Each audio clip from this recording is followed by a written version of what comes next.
Hello દોસ્તો, civil સર્વિસના રિઝલ્ટમાં ટોપ 10 ઉમેદવારોનો જો study કરવામાં આવે તો એમાં કઈ રાશિ ડોમિનન્ટ છે અથવા તો કઈ રાશિ આગળ છે. તો દોસ્તો એમાં આકાશ, આદિત્ય, અર્ચિત અને આયુષી 4 ઉમેદવારો મેષ રાશિના છે.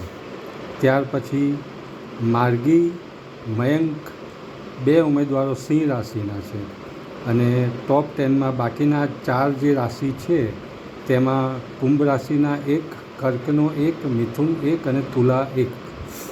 એટલે કે 4 ઉમેદવારો મેષ રાશિના, 2 ઉમેદવારો સિંહ રાશિના અને બાકીની 4 રાશિમાં કુંભ, કર્ક, મિથુન અને તુલા છે દોસ્તો. તેનો અર્થ એમ છે કે મેષ રાશિ એ ડોમિનન્ટ છે આ રિઝલ્ટમાં. એટલે